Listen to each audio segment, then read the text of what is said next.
Isang magandang araw guys, ipipresent ko sa inyo guys yung ating Australian Gold Dragon Fruit na naging ginto na. Ayan na guys, ano na siya, nanilaw na. So nagsisimula na siyang mahinog.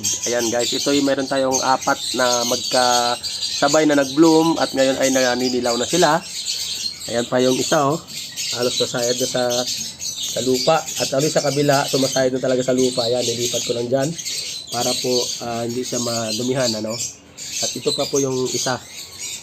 At may katabi din siya na malapit na rin manilaw kasi halos isang araw lang ang agwat niya nang mag-bloom sila.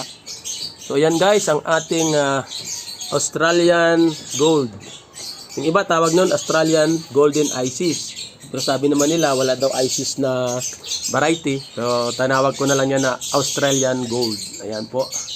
So napakaganda at napaka-healthy ng kanilang mga bunga. Alright?